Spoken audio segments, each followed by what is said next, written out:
বিগত ১৬ বছরের আওয়ামী শাসনামলে দুর্বিষহ জীবনযাপন করেছে দেশের মানুষ।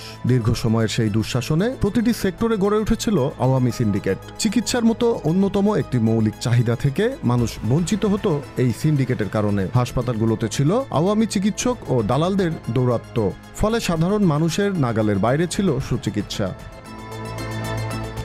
৫ আগস্ট রাজনৈতিক পট পরিবর্তনের পর দেশে যখন পরিবর্তনের হাওয়া বইছে, সেই সুসময়ে আবারও কালো থাবা বসাতে সক্রিয় আওয়ামী দোসররা।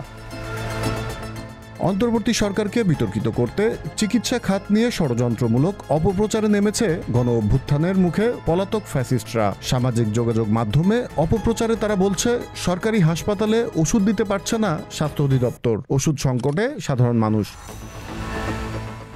অথচ গত কয়েক মাসেই সরকারি হাসপাতালগুলোতে চিকিৎসা সেবা নিতে আসা রোগীদের সন্তুষ্টি বাড়ছে। অন্তর্বর্তী সরকার সেবাকে গুরুত্ব দিয়ে হাসপাতালগুলোর কার্যক্রম পরিচালনার আহ্বান জানিয়েছেন। সরকারের এসব উদ্যোগকে বিতর্কিত করতেই উঠে পড়ে লেগেছে পরাজিত শক্তি। Z news, Dhaka.